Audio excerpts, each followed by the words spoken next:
नम्रता, मेरी दवा लेके आओ। 10:30 बज गए हैं। आई माँ जी।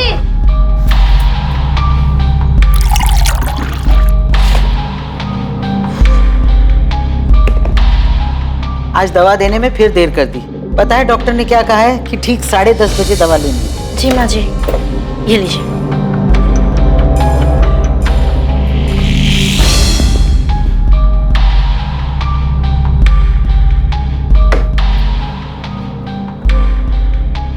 इतनी रात को कहाँ जा रही है रचना? घूमने जा रही हूँ माँ जी। बाय दीदी। समीर, समीर जल्दी चलो, देर हो रही है। समीर भैया, आप इतनी रात को कहाँ जा रहे हो घूमने? आप ही की बहन को सैर कराने ले जा रहा हूँ भाभी। हाँ हाँ ठीक है, और मैं फिर से बोल रही हूँ, समीर के सामने कुछ भी मत बोलना। हाँ, रखती हूँ। क्या बात है, बड़े खुश लग रहे हो? किससे बात कर रहे थे? अरे क्लाइंट से मीटिंग की बात चल रही थी काफी टाइम से, आखिरकार मान ही गया। क्या बात कर रहे हो, रचना मान गई? फिर से वही बात, तो मुझ पर शक क्यों करते हो कल्पना? तुम इतना झूठ क्यों बोलते कपिल? अच्छा तुमसे बातें नहीं करनी, बाहर में जा दूं। हाँ हाँ जाओ जाओ, रचना को इतना वेट करना ठीक नहीं है, जाओ। अब तुम ऐसे ही मेरी सारी बात मानते रहो, फिर देखना हम कहाँ से कहाँ पहुँच जाएंगे। ए, तुमने घर पर किसी को बताया तो नहीं ना कि हम कहाँ जा रहे हैं? नहीं।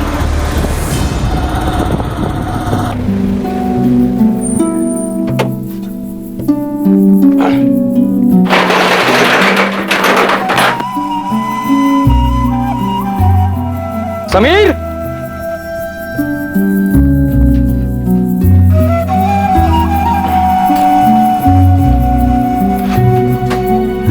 समीर नहीं है क्या? वो रचना को लेकर बाहर गया है। आज आपको काफी देर हो गई आने में। हाँ वो देर हो गई। सोचा था शादी के बाद समीर जिम्मेदार बन जाएगा, लेकिन रचना ने तो उसे और बिगाड़ दिया। ना खर्च पे लगाम है और ना जुबान पर। उसकी माँ ने उसे कुछ सिखा कर नहीं भेजा क्या?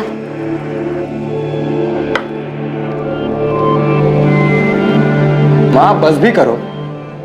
और वैसे भी समीर तो पहले से ही ऐसा है, उसने कब जिम्मेदारी उठाई? हाँ, लेकिन रचना को उसे समझाना चाहिए ना। अब तक दोनों घर नहीं लौटे। मैंने बेटा, उसका वो दोस्त है ना मनु, उसे फोन कर, उससे पूछ, कुछ पता तो लगे दोनों कहाँ गए हैं। अब इतनी रात को क्या फोन करूं माँ? और ये कोई नई बात तो है नहीं, आ जाएंगे वो। दोनों के फोन बंद आ रहे हैं, तू पता कर, वरना मुझे नींद नहीं आएगी।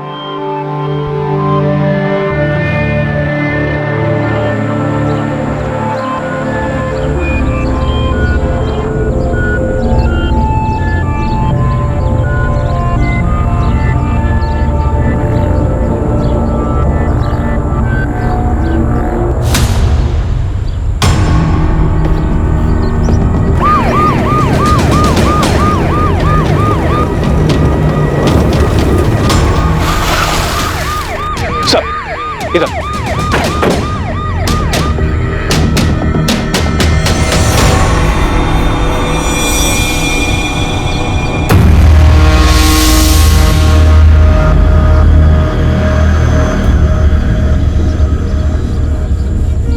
सर, जेब में न वॉलेट है, न कोई आईडी प्रूफ, फोन भी नहीं।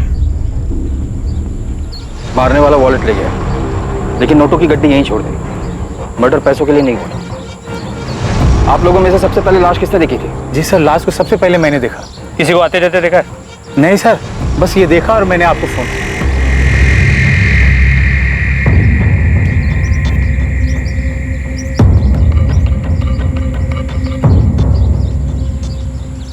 कपड़े फटे हुए, शायद रेप हुआ है। सर, आसपास कोई मोबाइल या पर्स नहीं मिला। कपड़ों से अच्छे घर की लड़की लगती है, पर शादीशुदा है, गले में मंगलसूत्र है। एक शादीशुदा औरत अकेले यहाँ क्या कर रही थी? तो हो सकता है वो यहाँ किसी और के साथ आई हो और उसी ने इसे मारा हो।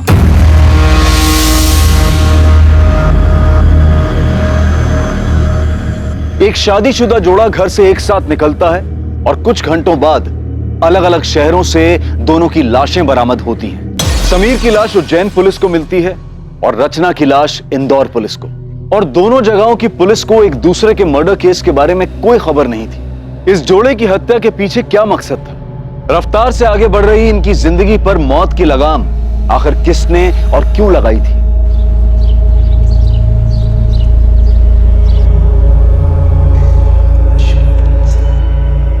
नम्रता दीदी, दीदी क्या हुआ, कहाँ खोई हुई हो? समीर और रचना कल रात से वापस नहीं आए। उन्हीं के बारे में सोच रही थी।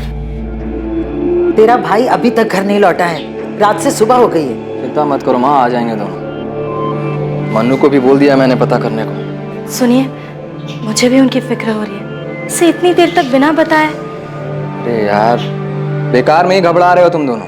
विनय, तो अभी के अभी पुलिस स्टेशन जाओ और रिपोर्ट लिखवा। पर मैं कह रहा हूं, बेकार में चिंता कर रहे हो तुम दोनों। कुछ नहीं हुआ होगा समीर और रचना को। लड़की को गला दबाकर मारा गया है। किसी मजबूत हाथों ने जोर से गला दबाया होगा, जिस वजह से विंड पाइप चोक हो गई। मौत का वक्त कल रात करीब 11 से 1 बजे के बीच। पहले लड़की को बेहोश किया गया है, फिर गला दबाया गया है। पहले इसे बेहोश किया फिर मारा है? जी हाँ, लड़के के ब्लड में नशीली दवा के ट्रेसेस मिले। विक्टिम के कपड़े फटे हुए थे। रेप? उसके लिए मुझे डिटेल में पोस्टमार्टम करना होगा। लड़की के प्राइवेट पार्ट्स में इंजरीज हैं जो फोर्स सेक्स के कारण होती है। अभी दावे से कुछ नहीं बोल सकता। सर, लड़की की फोटो को आसपास के सभी थानों में भिजवाया है। अगर कहीं भी कोई मिसिंग कंप्लेंट होगी तो जल्दी पता चल जाएगा।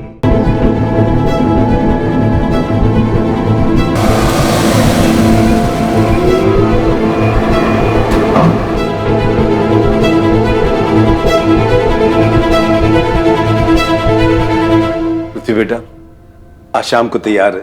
शर्मा जी अपनी पत्नी और बेटी अदिति के साथ हमारे घर आ रहे हैं। मुझे शादी नहीं करनी। को पता नहीं ये बात कब समझ आएगी। देख बेटा, उस बात को 8 महीने बीत चुके हैं। अब तो आप ये शादी की बात छोड़ेगी या मैं घर छोड़ दूं?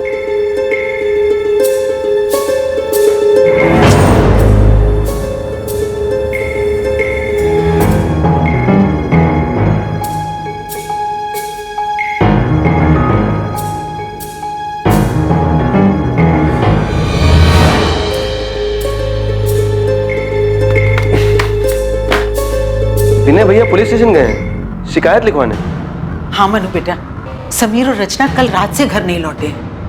उन दोनों के फोन भी बंद आ रहे हैं। मनु, समीर ने तुम्हें कुछ बताया था क्या कि वो कहाँ जाने वाले हैं? नहीं भाभी, समीर ने तो इस बारे में मुझे बिल्कुल कुछ भी नहीं बोला। आज के बाद दोबारा ऐसा घटिया मजाक किया ना तो जान से मार दूं।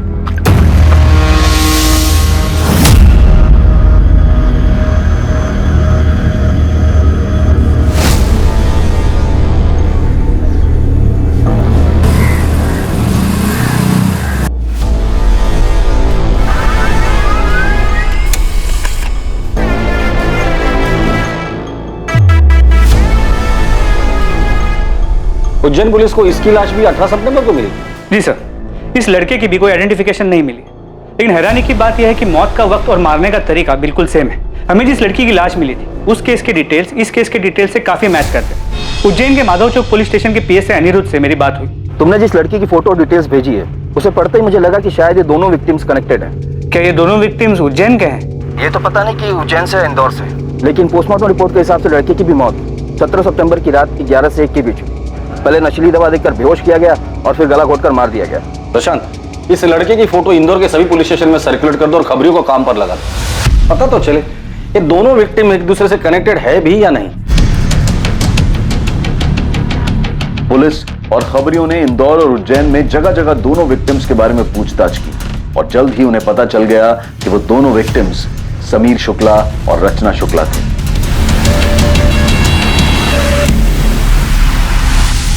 हाँ सर, समीर मेरा छोटा भाई और रचना उसकी पत्नी।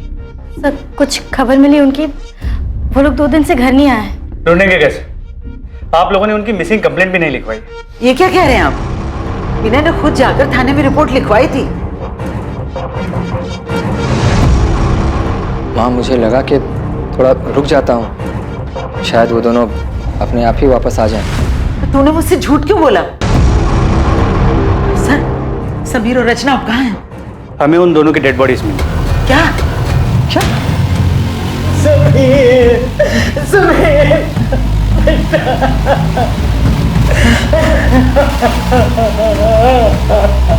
समीर, समीर बेटा, समीर, समीर। अरे समीर, आज तो फिर मेरी बाइक लेके भागने की फिराक में। भैया प्लीज ले जाने दो ना, आज कॉलेज में रोज डे, समीर मुझे काम पर जाना है, मैं कैसे जाऊंगा? बस में जाना पड़ेगा मुझे। प्लीज भैया प्लीज, सिर्फ एक दिन के लिए, आज रोज देना इसलिए। ठीक है, जा ले जा। Thank you so much. Vinay कुछ पूछा है मैंने तुम्हें, सुन रहे हो तुम? सॉरी सर, आप कुछ कह रहे थे? तुम्हारे भाई समीर की किसी के साथ दुश्मनी थी? नहीं। रचना का किसी के साथ झगड़ा हुआ था? क्योंकि मारने से पहले उसके साथ जबरदस्ती की गई, शायद रही। कुछ बता सकते हो कि ऐसा कौन कर सकता है? तुमने मिसिंग कंप्लेंट क्यों नहीं लिखवाई और अपनी बीवी और मां को झूठ क्यों कहा कि लिखवाइए? सर मेरा भाई, मैं कुछ, सर इस वक्त मुझे कुछ समझ में नहीं आ रहा है। ठीक है, फिलहाल के लिए जा सकते।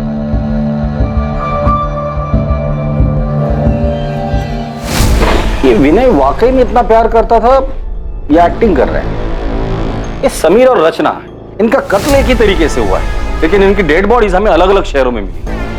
सर ये सब कुछ पूरे प्लानिंग से किया गया है और शायद एक से ज्यादा लोग शामिल हैं। ये शुक्ला परिवार के भाइयों के बीच रिश्ता कैसा था ये पता करो, क्योंकि अक्सर जब रिश्तों में लाइन क्रॉस होती है ना, न्यूज़पेपर की हेडलाइन बन जाती है।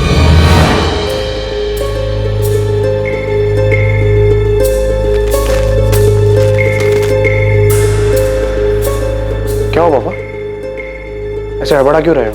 कुछ नहीं बेटा, कुछ नहीं। पापा सोशल मीडिया का जमाना है, बाहर आजकल से अखबार तक नहीं रहते। तूने रचना के बारे में पढ़ा? हाँ, बुरा हो। पृथ्वी बेटा तू ठीक तो है? हाँ पापा मैं ठीक हूँ। आप चाहते थे ना मैं अदिति से मिलूं, मैं तैयार हूँ। तुम्हें मेरी बात मान लेनी चाहिए थी रचना। ये सब नहीं होता।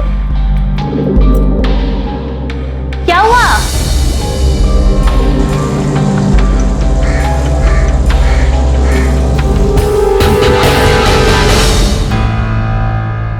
रचना, मेरी मेहंदी का रंग कितना अच्छा आया ना, देख। तू रो रही है? तू सच्ची रो रही है? चुप कर, मैं कहाँ रो रही हूँ? नहीं, तेरी तो सिर्फ आंखें लीक कर रही है ना? सच बता, मुझे मिस करेगी इसलिए रो रही है ना? मैं तुझसे कह रही हूँ, जब तेरी शादी होगी ना तब तू। दीदी, क्या शादी? शादी मतलब बिना पगार की नौकरी। पति को खुश रखो, सास को खुश रखो और अपने सभी सपनों पर ताला मार के बंद कर दो। मुझे नहीं करना। क्यों नहीं करनी शादी?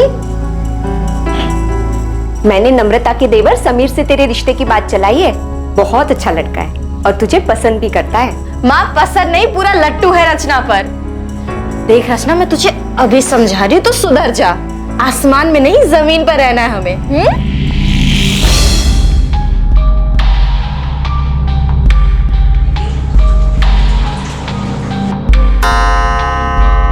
माँ जी, आपकी दवाई का वक्त हो गया।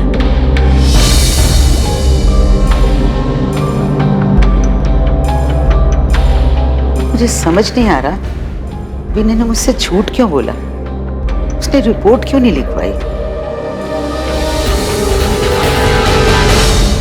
मोनू, तुम समीर के बचपन के दोस्त हो, उसे अच्छे से जानते हो। हाल फिलहाल में उसका किसी के साथ लड़ाई झगड़ा या कहासुनी हुई थी? आज के बाद दोबारा ऐसा घटिया मजाक किया ना तो जान से मार दूंगा। नहीं सर, इस बारे में तो मैं कुछ नहीं जानता। लेकिन आपको एक बात बताना चाहता हूँ, समीर और विनय भैया के रिश्ते के बारे में। साहब, विनय भैया और समीर के बीच में पहले तो सब कुछ ठीक था, लेकिन 8 महीने पहले जब से समीर और रचना की शादी हुई तब से सब कुछ बदल गया। लेकिन रचना तो विनय की बीवी नम्रता की सगी बहन थी ना? जी सर, लेकिन नम्रता भाभी और रचना में बहुत फर्क था। जहाँ भाभी ने आज तक पूरे परिवार को संभाल के रखा, वहीं रचना ने उन्हें आते ही अलग कर दिया। वहाँ मुझे समझ नहीं आ रहा है कि आज इतने सालों बाद अचानक मेरी दुकान और आपका टिफिन बिजनेस वाली बात क्यों उठ रही है? क्योंकि समीर को अपने हक का एहसास हो गया है जीजा जी। हक का एहसास तो तुमने करवा दिया रचना, तो अब लगे हाथ इसे जिम्मेदारी का एहसास भी करा दो। एहसास तो आपको होना चाहिए ना जीजा जी। समीर कोई छोटा बच्चा नहीं है जो आप उस पर अपना हुक्म चलाते रहे और वो चुपचाप सुनता रहे। रचना, ये कोई तरीका है अपने जीजा जी से बात करने का? तरीका तो इनका गलत है दीदी। छोटे भाई का हक छीन रहे हैं ये। मैं हक छीन रहा हूँ अपने छोटे भाई का? सही तो कह रही है भैया, क्या गलत कहा रचना ने? लेकिन समीर भैया, इन दोनों से कुछ बोलने का कोई फायदा नहीं है। इसके बाद से उनके घर में काफी तनाव रहने लगा। आपने खाना नहीं खाया तो दूध तो पी लीजिए। माँ ने कुछ कहा क्या तुमसे? विनय ने मुझसे झूठ क्यों बोला? उसने रिपोर्ट क्यों नहीं लिखवाई? नहीं, मगर आपने पुलिस में शिकायत क्यों नहीं की? तुम मुझ पे शक कर रही हो? विनय देखिए, मैं आपका दर्द समझती हूँ। मैं भी रचना से उतना ही प्यार करती थी जितना आप समीर से। सर ये समीर के कॉल रिकॉर्ड बिल्कुल क्लीन है, लेकिन सर रचना के कॉल रिकॉर्ड्स में ये एक नंबर है जिससे बार बार कॉल्स आते हैं। सर ये नंबर किसी कपिल चौकसी के नाम पे रजिस्टर्ड है। सर फिलहाल ये नंबर स्विच ऑफ है, लेकिन हमें कपिल चौकसी का एड्रेस मिल गया। और ये नंबर जिस पर रचना की आखिरी बार बात हुई थी, ये किसका है? और मैं फिर से बोल रही हूँ, समीर के सामने कुछ भी मत बोलना। सर ये नंबर किसी हरीश अय्यर के नाम पे रजिस्टर्ड है। फिलहाल ये नंबर स्विच ऑफ है, पर इसका एड्रेस फेक है। इस कपिल चौकसी को उठाकर लेकर आ और हरीश अय्यर के बारे में पता करो।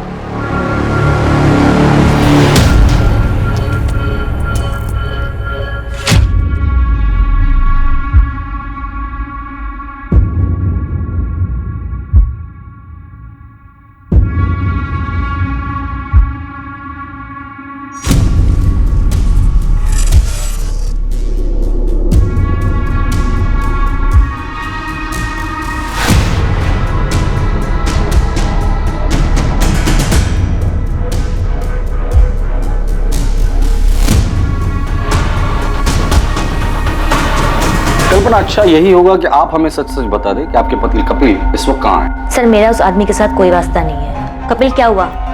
इतना डरे हुए क्यों हो? हाँ, क्या किया तुमने? मैंने कुछ नहीं किया है। मैं भी तुम्हें कुछ नहीं बता सकता। अगर पुलिस रचना के बारे में पूछे तो पुलिस को बता देना कि मैं रचना के बारे में कुछ नहीं जानता। अभी मुझे जाना होगा। कपिल! आपके पति कपिल का रचना के साथ अफेयर था, ये बात आपको पता भी थी, और फिर भी आपने कुछ नहीं किया। घर वालों से बगावत करके मैंने कपिल से शादी की थी। उनके पास वापस कैसे जाती? रचना की वजह से मेरी बसी बसाई जिंदगी बिखर गई। तो रचना की मौत की खबर सुनकर आपको तो खुशी हुई होगी? सुनकर तो ऐसे लगा था कि भगवान ने मेरी सुन ली।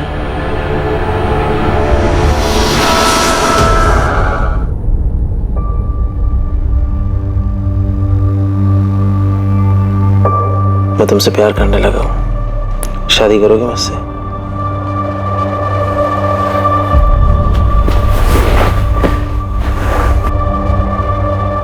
मुझे पता है तुम भी मुझसे। कि क्या? कि मैं तुमसे प्यार करती हूँ? नहीं कपिल, मैंने तुम्हें पहले ही कहा था। ऑनलाइन चैटिंग के वक्त बिल्कुल साफ क्लियर किया था कि मुझे ये शादी, प्यार, इन सब में कोई इंटरेस्ट नहीं है। तो फिर तुम ये बकवास क्यों कर रहे हो? तुम्हें मेरी फीलिंग बकवास लग रही है? कपिल मेरा हाथ छोड़ो, मुझे लग रही है। मैं तुम्हारे साथ प्यार के लिए था, मजे के लिए नहीं। पर इस बात से तुम्हें कोई फर्क नहीं पड़ता ना? हाँ नहीं पड़ता। मैं यहाँ पर अच्छा टाइम बिताने आती हूँ, जो कि तुमने पूरा खराब कर दिया है। कपिल चौकसी अफेयर? आप ये क्या कह रहे हैं? आप किसी हरीश अय्यर को जानती हैं? रचना के मर्डर से पहले आखिरी बार उसने इसी से बात की थी। मैं किसी हरीश अय्यर को नहीं जानती। कौन है ये? क्या इसका भी रचना के साथ अफेयर? आपके पति विनय कहाँ है? आपको जो कुछ पूछना आप पूछ सकते हैं सर।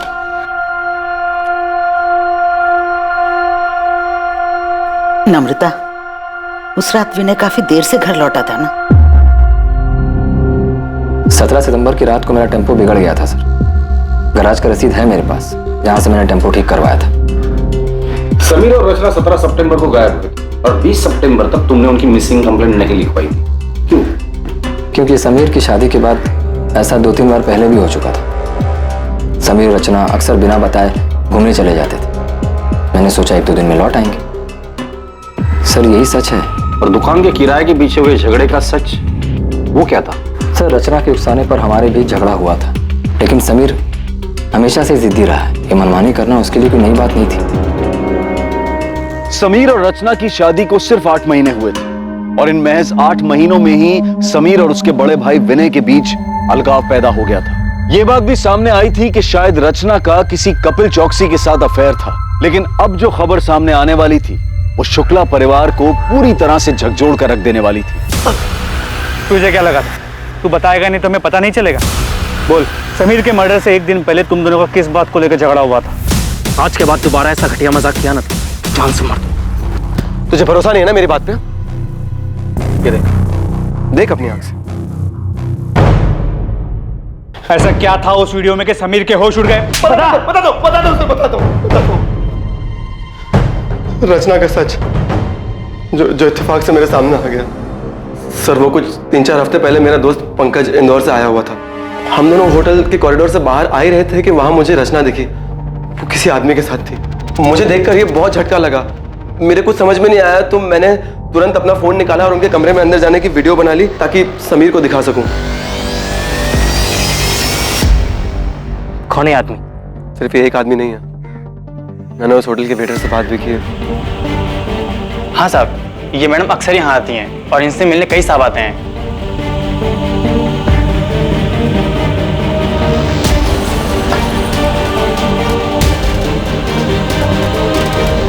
मुझे काफी दिन तक समीर को सच बताने की हिम्मत ही नहीं हुई, लेकिन फिर मैंने सोचा कि उसे सच बताना भी जरूरी है, तो मैंने उसे 16 सितंबर को सब सच बता दिया। अगले दिन पता चला कि रचना और समीर दोनों गायब हैं और फिर उनकी लाश मिली। ये आदमी कौन है? मैं नहीं जानता, लेकिन उस दिन अंतिम संस्कार वाले दिन ये घर पे आया हुआ था। मैं नहीं जानता ये कौन है। अंतिम विधि में ये आदमी आपके घर आया था?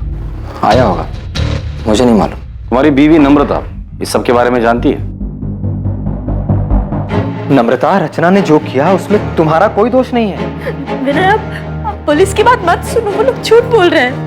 रचना ऐसी नहीं थी। पुलिस ने खुद उस होटल में जा करके पता लगाया था जहां रचना।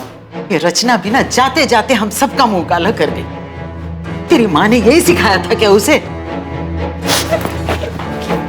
नम्रता! माँ, कुछ भी बोले जा रही हो तुम। सर, पूरे परिवार में इस आदमी को कोई नहीं जानता। ये आदमी अंतिम संस्कार के लिए आया था और इसे कोई नहीं जानता। अजीब बात है। रचना के कॉल रिकॉर्ड्स में कपिल चौकसी और हरीश अय्यर के अलावा और कोई सस्पिशियस नंबर नहीं मिला है। लेकिन रचना से मिलने उस होटल में कई लोग आते थे, तो हो सकता है कि उसके पास कोई दूसरा नंबर हो। रचना के इस दूसरे रूप के बारे में सच में कोई नहीं जानता। ऐसे कैसे?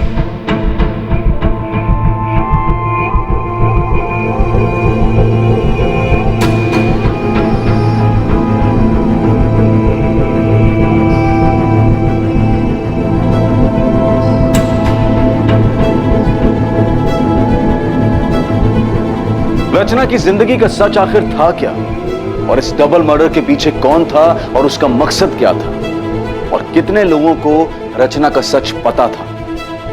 मंगल, हरीश, विनय, कपिल, क्या इतने ही लोग थे जिन्हें रचना ने चोट पहुंचाई थी, या फिर इस लिस्ट में और भी नाम शामिल होने वाले थे? वैसे मुझे पता नहीं था कि तुम हंसते भी हो। मतलब जब पहले मिले थे तो तुम हमेशा देवदास बने फिरते थे। वो एक दौर था जो अब बीत चुका है। किसी से सच्चा वाला प्यार हो गया था क्या? एक लड़की थी जिससे मैं बहुत प्यार करता था। आई एम सॉरी अगर तुम्हें बुरा लगा तो। अरे नहीं, मैं अब ठीक हूँ। वैसे तुम जिस लड़की की बात कर रही हो वो मेरे लिए 8 महीने पहले ही मर चुकी। जी सर, मैं उसी के घर जा रहा हूँ, पहुंच के अपडेट करता हूँ।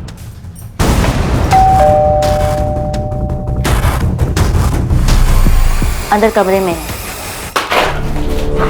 बोल। सर, मैंने रचना को नहीं मारा। तो फरार क्यों हो गया था तू? मुझे लगा कि सारा शक मेरे ऊपर जाएगा। मैं उससे प्यार करता था सर, मैं उसको क्यों मारूंगा? अच्छा आशिक है रे तू। जब तुझे पता चला कि तेरे माशूका के और भी आशिक है तो तूने उसे और उसके पति दोनों को मार डाला। सर, मुझे इसके बारे में कुछ नहीं पता है। सर, मैं तो उससे शादी करना चाहता था, वो भी राजी थी सर। शादी करोगे मुझसे? नहीं कपिल, मुझे ये शादी प्यार इन सब में कोई इंटरेस्ट नहीं है। ये कौन है? इसे जानते हैं? इसका नाम क्या है? हरीश अय्यर। कितनी देर कपिल? 10 मिनट से तुम्हारा वेट कर रही हूँ, जल्दी आओ। रचना, तुम यहाँ धूप में क्यों खड़ी हो? तुम्हें गर्मी लग रही होगी। मंगल, तुम यहाँ? तुम एक हफ्ते से मेरा फोन क्यों नहीं उठा रही? वो मैं कॉल करने ही वाली थी तुम्हें। मुझे लगा ही, इसीलिए मैं नया फोन लेने निकला था। वो पुराना फोन मैंने तोड़ दिया ना, वो यहाँ मार के। क्यों? वो तुम फोन नहीं उठा रही थी तो गुस्सा आ गया, गुस्से में मैंने यहाँ मार मार के तोड़ दिया फोन। बस 2 मिनट रुक जाओ प्लीज। हाँ रचना, रचना बाहर निकलो। जल्दी भागो यहाँ से कपिल, इसका दिमाग खराब है। रचना बाहर निकलो। सर फिर आया ये, प्लीज यहाँ से चलो। रचना, रचना। कौन था ये? अरे मंगल वर्मा नाम है इसका। एक बार इसने मुझे किसी शादी में देख लिया था, मैंने बस इस पे थोड़ी सी तरस खा के बात क्या कर ली, ये तो पीछे ही पड़ गया। कहता है इसे मुझ में अपनी मरी हुई पत्नी नजर आती है। सर उस दिन रचना काफी घबराई हुई थी, मंगल को देख के उसके पसीने छूट रहे थे। सर इससे ज्यादा मैं मंगल के बारे में कुछ नहीं जानता। सर खबरी जाकिर मंगल वर्मा की खोज पे लग गया है, जल्दी कुछ पता चल जाएगा। और होटल के रजिस्टर में जो भी नाम और पता था सब फर्जी था। ये कपिल खुद को बचाने के लिए झूठ भी बोल सकता है, कहानी सुनाकर अपनी करनी मंगल वर्मा पर डाल रहा है। पृथ्वी बेट,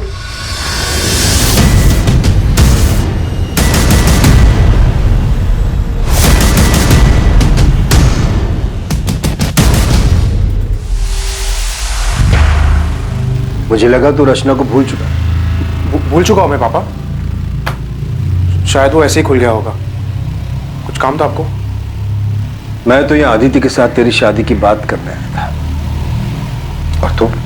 वो मुझे अदिति पसंद नहीं आई, मैं शादी नहीं कर सकता उसके साथ। साहब ये मंगल वर्मा है ना साहब, ये बलबीर नगर में रहता है, नियति अपार्टमेंट्स करके बिल्डिंग है, वहीं रहता है।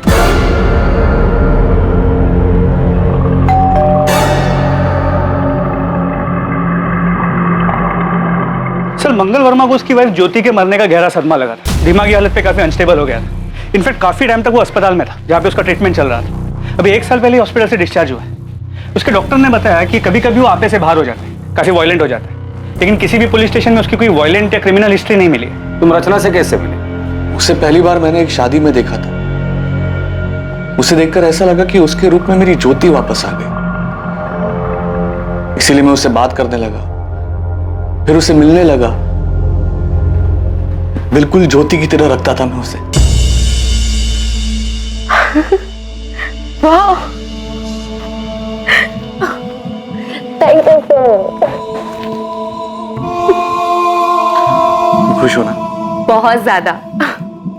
अच्छा मंगल, अब मुझे निकलना होगा, बहुत देर हो रही है। हाँ अभी मत जाओ ना प्लीज। एक काम करते हैं, हम ना शादी कर लेते हैं, फिर तुम्हें कहीं जाने की जरूरत ही नहीं पड़ेगी। हाँ हाँ बिल्कुल, लेकिन इस बारे में हम बाद में बात करें। कब?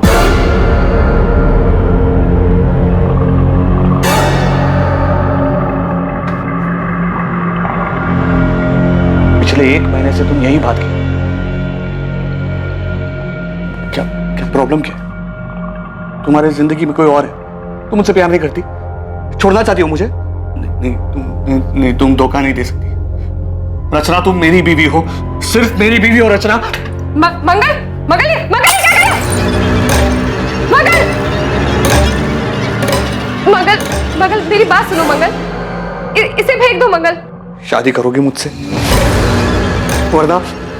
मंगल, मेरे जीजा जी और मेरी बहन अभी घर से बाहर गए, वो जैसे ही आएंगे ना मैं उनसे बात करूंगी। अब अभी ये कांच मुझे दे दो, हाँ प्लीज।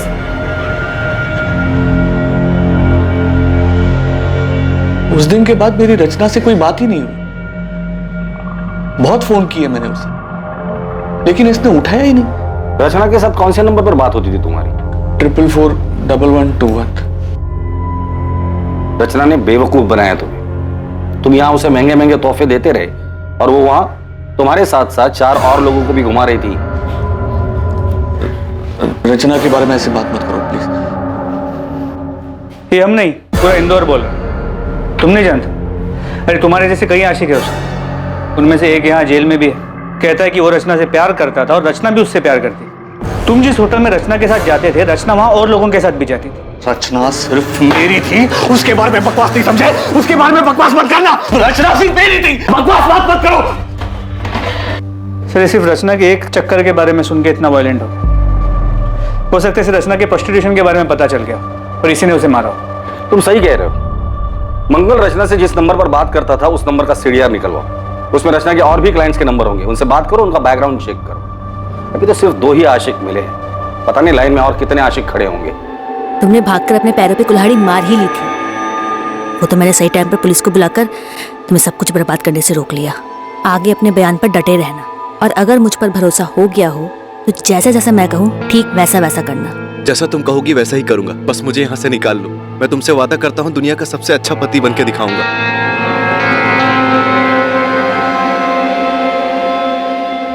तीर निशाने पे लगा, वो बहुत डरा हुआ है।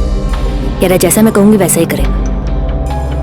हाँ ओके, शायद रचना की मौत मेरी जिंदगी बना दे।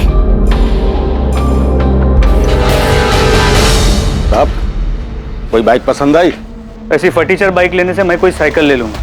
कोई अच्छी है तो बता। अरे साहब, एकदम नई और ताजा माल आया है साहब, आप इसको देखो एक बार। ये अच्छी है। पेपर्स कब तक बनाएगा? पेपर सब बन जाएंगे, बस आप पसंद करो, मैं नंबर बदल देता हूँ। चल मेरे साथ, तुझे जेल में नया कैदी नंबर दे। बोल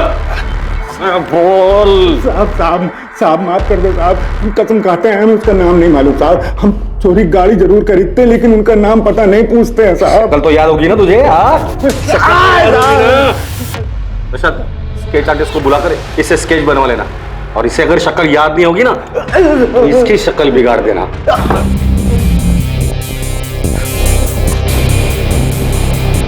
संदिग्ध कई थे, किसी का नाता समीर से था तो किसी का रिश्ता रचना से। असली मुजरिम जो भी था वो दोनों से जुड़ा हुआ और शायद दोनों से ही चोट खाया हुआ था। पर कुछ लोग ऐसे भी थे जो अब भी पर्दे में थे और इसीलिए वो पुलिस के शक के दायरे से भी बाहर थे। उनके इरादे, उनकी मंशा अब भी गुप्त थी, लेकिन जल्द ही सारे नकाब उतरने वाले थे और सच सामने आने वाला था।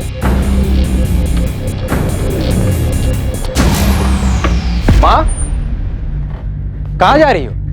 पुलिस स्टेशन, समीर के कातिल के बारे में पता कर। अरुणा जी, समीर और रचना के कातिल को हम ढूंढने की पूरी कोशिश कर रहे हैं। क्या आपको किसी पर शक है?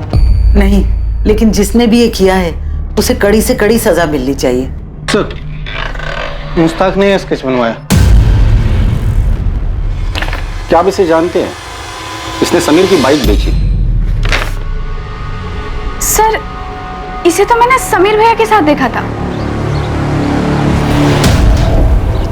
संध्या। जी भैया। हम लोग आगे ही जा रहे हैं तेरे घर की तरफ से, तुझे छोड़ देंगे। जी। ये पृथ्वी भैया उज्जैन से। नमस्ते। पृथ्वी उज्जैन से? नम्रता और रचना भी उज्जैन से ही हैं। और कुछ याद है इस आदमी के बारे में? थैंक यू भैया। हाँ सर, कार का नंबर नोट कर लीजिए, MPXY0001। सर, नंबर प्लेट के नीचे पृथ्वी की जान जैसा कुछ लिखा था। ये लीजिए वकील साहब, मैंने आपसे कहा था ना कि जो मैं चाहती हूँ वो मैं कपिल से साइन करवा लूंगी। उसने बिना पढ़े बिना देखे इन पेपर्स पे साइन कर दिए। इसमें डिवोर्स पेपर्स के साथ साथ प्रॉपर्टी के पेपर्स भी हैं, जो अब उसने मेरे नाम पे ट्रांसफर कर दिया। बता दो। क्यों मारा दोनों को? बोल। रचना और मैं एक दूसरे से प्यार करते थे। हम 2 साल से एक साथ थे। फिर से लेट हो गए। फिल्म की शुरुआत में सो जाएगी यार। अरे वैसे भी मैं कौन सा फिल्म की स्टोरी में इंटरेस्टेड हूँ। चलें, पॉपकॉर्न भी लेना है। जा रही हो तुम? हाँ, और रुकी तो तुम्हारे पापा घर आ जाएंगे और फिर पूरे उज्जैन में बात फैल जाएगी। एक काम करें, शादी कर लेते हैं। मुझे नहीं करनी कोई शादी वादी। एक काम करो, तुम कर लो शादी। अरे ये क्या मजाक है रचना। अच्छा सुनो, अगर तुम अभी शादी के लिए तैयार नहीं हो तो मैं राह देखूंगा। मैं राह देखता रहा और रचना ने अचानक अपनी राह बदल ली। तुम किसी और के साथ शादी कर रही हो? हाँ, मैं तुम्हारे लिए इतने सालों से इंतजार कर रहा हूं और तुम अपनी ही बहन के देवर के साथ शादी कर रही हो। तो तुम्हें इनविटेशन नहीं दिया इसलिए तुम गुस्सा हो? तुम्हारे लिए शादी वगैरह सब मजाक है ना? तो और क्या है, जन्मों जन्म का बंधन। रचना की शादी हो गई, वो जिंदगी में आगे बढ़ गई, लेकिन मैं उसके दिए हुए धोखे में उलझा रहा सर। और इसलिए रचना से बदला लेने के लिए तुम इंदौर आ गए और हरीश अय्यर के फेक आईडी पर एक नया सिम कार्ड खरीद लिया। हाँ सर, मैं उसके बर्बादी की पूरी तैयारी करके आया था।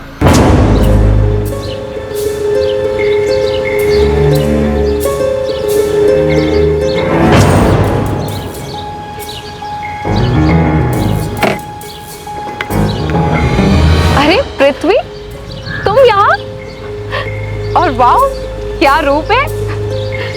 बाय द वे, ये समीर है, मेरे पति। हाय पृथ्वी। समीर, ये पृथ्वी है, मेरा कॉलेज फ्रेंड। मैंने समीर से दोस्ती कर ली। मैंने बताया कि इंदौर में पापा की जमीन है, इसे मैं बेचने आया हूँ। मैंने जमीन का भाव इतना कम बताया कि रचना और समीर दोनों लालच में आ गए। फिर जमीन दिखाने और टोकन देने के बहाने मैंने उनको बुलाया। हाँ, हम लोग निकल रहे हैं। हाँ, और समीर ने पैसे भी ले लिए, लेकिन ध्यान रखना समीर को हमारे बारे में पता नहीं चलना चाहिए। अरे नहीं, तुम चिंता मत करो, मैं कोई भी पुरानी बात नहीं करूंगा। मुझे सिर्फ बिजनेस करना है। हम डिनर करके प्लॉट देखने जाएंगे और फिर डील वहीं पे फाइनल कर देंगे। हाँ हाँ ठीक है। और मैं फिर से बोल रही हूँ, समीर के सामने कुछ भी मत बोलना।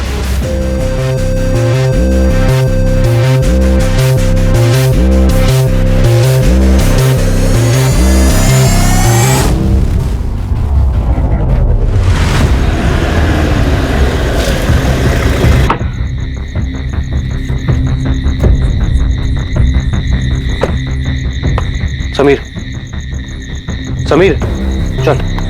ये कहाँ है? संभाल के, थोड़ा ही आगे है प्लॉट। रचना? हाँ, रचना आएगी पीछे से, आजा।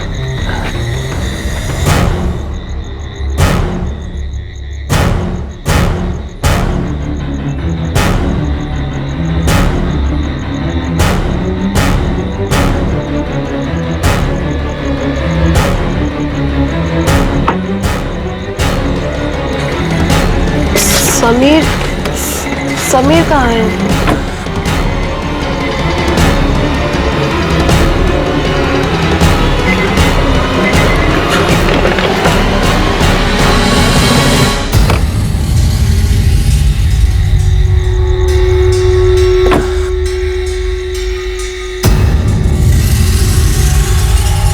मैंने समीर की लाश वही उज्जैन में छोड़ दी और रचना की लाश मैंने इंदौर में आके फेंक दी।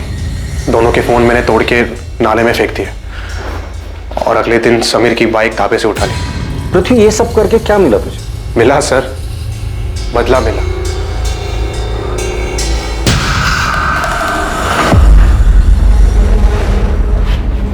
एक मिनट, तुम्हें कैसे पता चला कि समीर और रचना के पास इतना सारा पैसा है कि वो तुम्हारी जमीन खरीद सकते हैं? सच सच बता, ये सारी प्लानिंग तूने अकेले नहीं की थी? सर, मुझे बताया गया था कि उनको दुकान का किराया मिलता है, वो कहाँ जाते हैं, कहाँ घूमते हैं, इन सब की डिटेल बताई गई थी। सच सच बता दे, कौन है इस केस का मास्टरमाइंड? सर, ये पृथ्वी सच कह रहा है या अपना किया किसी और के सर पे डाल रहा है? अगर ये पृथ्वी झूठ बोल रहा है तो हमारे पास कोई सबूत नहीं, लेकिन अगर ये पृथ्वी सच भी बोल रहा है तो हमें उसका कन्फेशन चाहिए होगा। लेकिन मुझे लग रहा है कि ये पृथ्वी हमारे साथ खेल खेल रहा है। सच जानने के लिए हम भी खेल खेलते। उठा दे उसको। पृथ्वी ने सब कबूल कर लिया, तेरी बारी है। अरे मैंने कुछ नहीं किया सर। सर, मेरे पति ऐसा नहीं कर सकते। पृथ्वी ने खुद विनय का नाम लिया है। झूठ बोल रहा है पृथ्वी, मेरे पति ऐसा कर ही नहीं सकते। आपके सामने ही आपके पति से हम सच उगलवाते हैं। चलिए बोल, चल बोल। विनय, विनय आप ठीक है ना? इन्होंने आपको कुछ किया तो नहीं? अब तक तो कुछ नहीं किया है, लेकिन आगे का वादा नहीं कर सकते। बेहतर यही होगा कि तू सच बता दे। मैंने कुछ नहीं। तू ऐसे नहीं बोलेगा। लगता है सच उगलवाने की स्पेशल ट्रीटमेंट तुझे देनी ही पड़ेगी। सर मेरा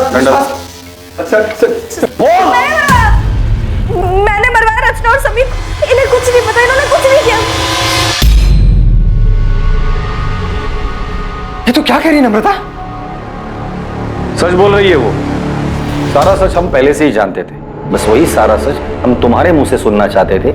इसीलिए तुम्हारे पति विनय को पकड़ने का नाटक हम लोगों ने किया था। सारी कहानी बताओ, सारा प्लान बताओ।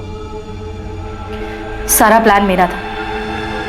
मैं नहीं चाहती थी कि रचना और समीर जिंदा बचे, पर इसके लिए मुझे किसी की मदद की जरूरत थी। तुम्हारा ध्यान कहाँ था? नहीं था। नम्रता, रचना कितनी देर लगा दी यार आने में। मम्मी से कितना झूठ बोलूं तेरे लिए? तो क्या सच बता दोगी? मुझे डांट खाने दोगी? और फिर मैं पृथ्वी मेरे प्यार से कैसे मिलूंगी? नहीं, ऐसे नहीं है दीदी। अगर ऐसा नहीं है तो फिर हम कल का भी प्लान बना लें। आप संभाल लोगी ना? हाँ संभाल लूंगी, तू नाटक बंद कर। नम्रता, थैंक यू सो मच। अगर तुम नहीं होती तो मैं से रोज मिल भी नहीं पाता। मैं पृथ्वी और रचना के रिश्ते के बारे में कॉलेज से जानती थी। मुझे पता था पृथ्वी उससे कितना प्यार करता था और अब भी करता है। इसलिए मैंने तय किया और पृथ्वी से मिलने चली गई। नम्रता, हाय। आओ ना अंदर। तुम्हें याद है पृथ्वी, कॉलेज में तुम मेरे तेल वाले बालों का कितना मजाक उड़ाते थे।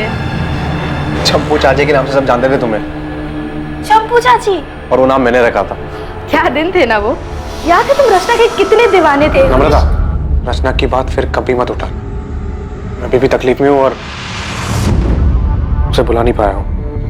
आई am sorry, I understand. Rachna ने तुम्हें बहुत चोट पहुंचाई है और वो आज भी वही कर रही है। शादी उसने समीर के साथ की है, मगर सुहागरात सबके साथ मना रही है। पृथ्वी, क्या किया तुमने? कट गया हाथ।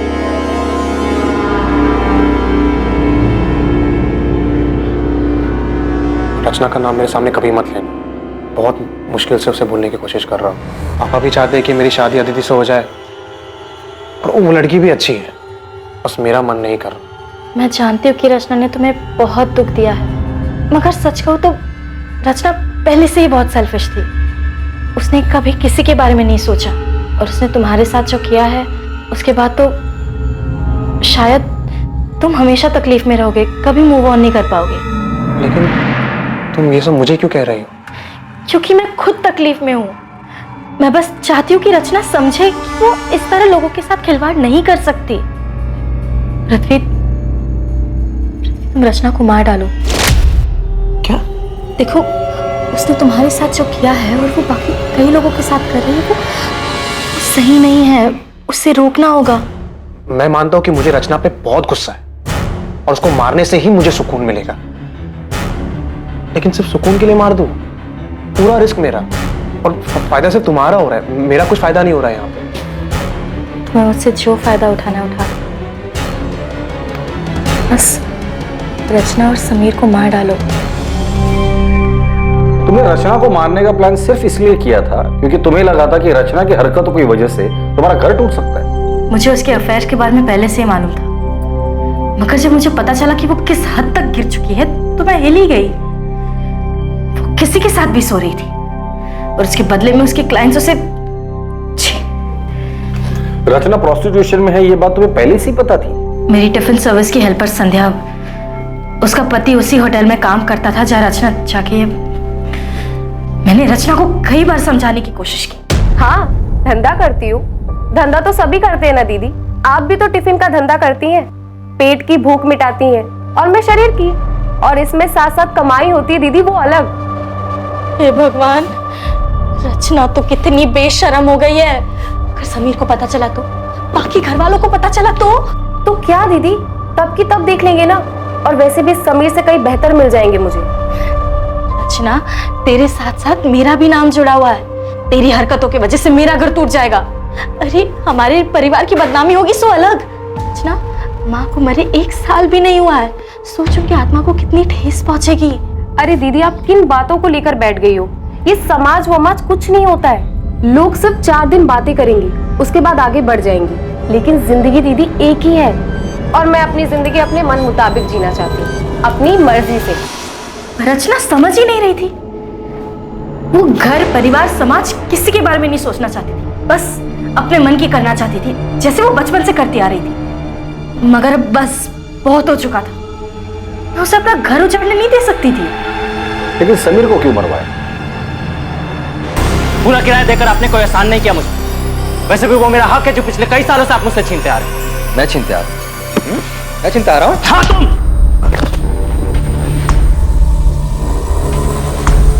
समीर भी रचना जैसा ही था। उन दोनों को घर की इज्जत की कुछ पड़ी नहीं थी। वो दोनों तो बस घर की शांति खराब करने पे तुले थे। उन्हें बस बर्बाद करना आता था। वो दोनों तुम्हारा घर बर्बाद कर देंगे, इस डर से तुमने खुद अपने हाथों से अपना घर बर्बाद कर लिया है। मैंने मुझसे गलती हो गई, लेकिन मैं डर गई थी। मुझे लगा कि रचना की सच्चाई जानकर आप मुझे छोड़ देंगे। हमारे परिवार की इज्जत, समाज, हम सबको क्या मुंह दिखाते? गुस्सा मेरे अंदर भी था, लेकिन तुम अपने गुस्से और नफरत में इतनी अंधी हो गई थी कि तुमने इतना भी नहीं सोचा कि जो आग तुम लगाने जा रही थी वो तुम्हारा अपना घर भी राख कर देगा। तुमने सब कुछ खत्म कर दिया नम्रता।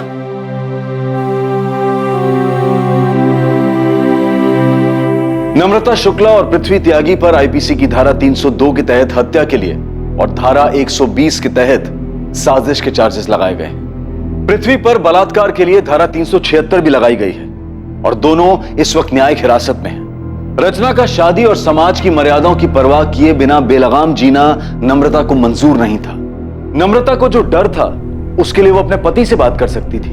कई बार गलत ख्याल हम पर हावी हो जाता है, लेकिन किसी अपने से, किसी करीबी से बात करने से हम वो गलत कदम उठाने से बच सकते हैं। कुछ भी करने से पहले ये जरूर सोचें कि उसका आप पर और आपके परिवार वालों पर क्या असर होगा। अब मैं अनूप सोनी आपसे विदा लेता हूं, फिर मुलाकात होगी एक नए केस के साथ। देखते रहें क्राइम पेट्रोल सतर्क, सोमवार से शुक्रवार रात 11 बजे। और याद रखें, क्राइम और आपके बीच में सिर्फ इतना फर्क है कि आप कितने सतर्क हैं। सतर्क रहें, सुरक्षित रहें। जय हिंद।